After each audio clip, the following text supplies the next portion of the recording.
তরুণ সমাজের সদস্যদের কর্মসংস্থানের জন্য বিভিন্ন পরিকল্পনা আমরা গ্রহণ করেছি।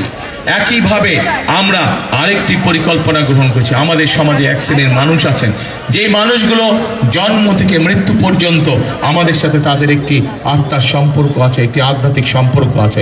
জীবনের বিভিন্ন সময় সংকটে পড়লে এই মানুষগুলো আমাদেরকে বিভিন্ন গুরুত্বপূর্ণ পরামর্শ দেন। কারা তারা? তারা হচ্ছেন আমাদের বিভিন্ন মসজিদ, মাদ্রাসা, মক্তবের খতিব সাহেব, ইমাম সাহেব, মুয়াজ্জিম সাহেবরা সহ অন্য অন্য ধর্মের যারা ধর্মীয় গুরু আছেন। এই মানুষগুলোর অধিকাংশই বিভিন্ন সময় মানবতর জীবন যাপন করে থাকেন। আমরা পরিকল্পনা গ্রহণ করেছি, আমরা সিদ্ধান্ত নিয়েছি যে 12 তারিখে ইনশাআল্লাহ আপনাদের ভোটে বিএনপি সরকার, আল্লাহর রহমতে বিএনপি সরকার গঠন করলে এই সকল ধর্মীয় ব্যক্তিদেরকে আমরা সরকারের পক্ষ থেকে সহায়তা প্রদান করব ইনশাআল্লাহ। প্রিয় ভাই বোনেরা, আপনাদের এই এলাকায় একটি বিশাল বড় সমস্যা রয়েছে। সেই সমস্যাটি হচ্ছে বনগাঁও এবং কাউন্দিয়া ইউনিয়নের জনগণের চলাচলের নির্বিঘ্নে চলাচলের জন্য তুরাগ নদীর উপর একটি ব্রিজ। প্রিয় ভাই বোনেরা, আগে শুনেন কি বলি। আমি তো এখনো বলিনি কিছু। আগে 1 মিনিট সময় দেন, আমি বলি, আগে কথা শেষ করি, তারপরে জোরে ডবল তালি দিয়েন, তারপরে ডবল তালি দেন।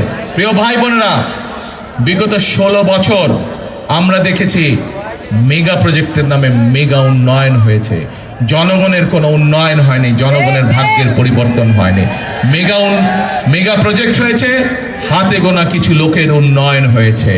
যেখানে মেগা প্রজেক্ট করলে তাদের মেগা পকেটগুলো মেগা অর্থ দিয়ে ভরে, সেখানেই তারা মেগা প্রজেক্ট করেছে। কিন্তু আজকে যে দাবি এই এলাকার মানুষ উপস্থাপন করেছে, বনগাঁও যে তুরাগ নদীর ব্রিজ, এই ব্রিজটি যদি করা হয় তাহলে লক্ষ লক্ষ মানুষের উপকার হবে। এবং আজকের এই নির্বাচনী জনসভায় দাঁড়িয়ে আপনাদের সামনে আমি বলে যাচ্ছি, ইনশাআল্লাহ এই এলাকা থেকে তুলি নির্বাচিত হলে পরে স্বাভাবিকভাবে বিএনপি সরকার গঠন করলেই পরে স্বাভাবিকভাবে আমাদের কাজ করতে ইনশাআল্লাহ সুবিধা হবে। এবং আমরা তুলির মাধ্যমে বিএনপি সরকার যত দ্রুত সম্ভব এই তুরাগ নদীর উপরে ইনশাআল্লাহ সেই ব্রিজ স্থাপন করবে। প্রিয় ভাই বোনেরা, এই আস্তে আস্তে স্লোগান দিও না ভাই, তুমি স্লোগান দিলে আমি বক্তৃতা ভুলে যাব। প্রিয় ভাই বোনেরা, জুলাই শহীদদের আত্মত্যাগের বিনিময়, তুলির ভাইয়ের মতন শত হাজারো ভাইয়ের, সুমনের মতন, তাদের মতন গুম হয়ে যাওয়া মানুষগুলোর আত্মত্যাগের বিনিময় আজকে বাংলাদেশের মানুষ তথা আমরা আজকে আমাদের ভোটের অধিকার ফিরে পেয়েছি। আমরা আমাদের কথা বলার অধিকার ফিরে পেয়েছি। আমরা দেখেছি গত 1 যুগ ধরে কিভাবে এই দেশের মানুষের রাজনৈতিক অধিকারকে গলা টিপে হত্যা করা হয়েছিল। প্রিয় ভাই বোনেরা, তাদের বিরুদ্ধে জনগণের অবস্থান কি হয়েছে আমরা 5ই অগাস্ট দেখেছি। এই দেশ থেকে তারা পালিয়ে যেতে বাধ্য হয়েছে। কিন্তু প্রিয় ভাই বোনেরা, একটি গোষ্ঠী মানুষকে ধর্মের নামে বিভ্রান্ত করে বিভিন্ন রকম কথা বলে যাচ্ছে। এবং শুধু তাই নয়, তারা চেষ্টা করছে যে বিভিন্ন রকম ষড়যন্ত্র করার। এরই মধ্যে আমরা দেখেছি তাদের দলের লোকজন নকল সিল বানাতে গিয়ে ধরা পড়েছে। প্রিয় ভাই বোনেরা, এর মধ্যে আমরা দেখেছি তাদের লোকজনেরা মা বোনদের, সরল বনা মা বোনদের কাছে গিয়ে কিভাবে তাদের এনআইডি নাম্বার নিয়েছে, তাদের বিকাশ নাম্বার নিয়েছে তাদেরকে বিভ্রান্ত করার জন্য। এরা অতীতেও আমরা দেখেছি দেশ স্বাধীনের সময় কিভাবে তারা দেশের মানুষের বিপক্ষে অবস্থান নিয়ে ষড়যন্ত্র করেছিল। আমরা দেখেছি 90-এর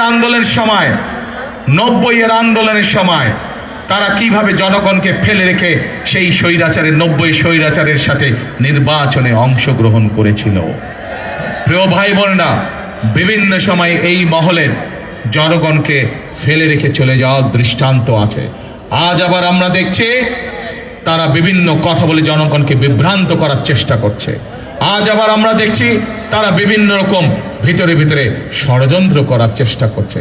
আজ এই নির্বাচনী জনসভায় দাঁড়িয়ে আমি ঢাকা 14 আসনের প্রত্যেকটি ভোটারকে বিনীত আহ্বান করব, আপনাদেরকে সজাগ থাকতে হবে, আপনাদেরকে সতর্ক থাকতে হবে, আপনাদেরকে সজাগ থাকতে হবে, যেন আবার আপনাদের সেই ভোটকে কেউ আমির নির্বাচন করে বাক্সে বন্দি করতে না পারে, আবার আপনাদের ভোটের অধিকারকে কেউ যেন ছিনতাই করে নিয়ে যেতে না পারে, আবার আপনাদের ভোটের অধিকারকে ষড়যন্ত্র করে কেউ যাতে পাল্টে দিতে না পারে।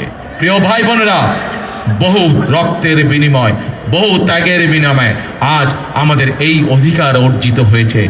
ভোট দেওয়ার অধিকার, কথা বলার অধিকার, আমাদের নিজেদের অধিকার প্রতিষ্ঠার সেই সময় মহেন্দ্রক্ষণ আমাদের সামনে উপস্থিত হয়েছে। প্রিয় ভাই বোনেরা, আমরা আন্দোলন করেছি, আমরা যুদ্ধ করে এই দেশকে স্বাধীন করেছি।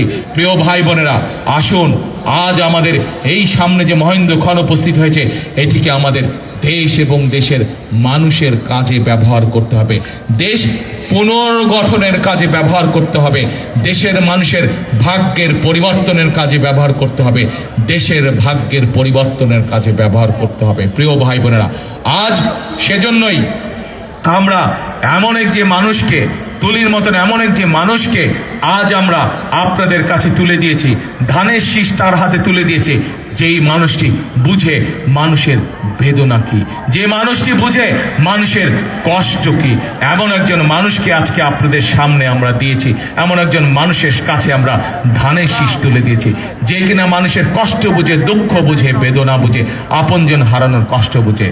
এই কারণেই তুলি যদি আজ নির্বাচিত হয় এখান থেকে, বিএনপি ইনশাল্লাহ সরকার গঠন করলে আমরা দৃঢ়ভাবে বিশ্বাস করি প্রতিটি মুহূর্ত তুলি ব্যয় করবে আপনাদের সমস্যার সমাধানের জন্য, আপনাদের এই ঢাকা 14 আসনের এলাকার সমস্যার সমাধানের জন্য প্রতিটি মুহূর্ত তুলি ব্যয় করবে।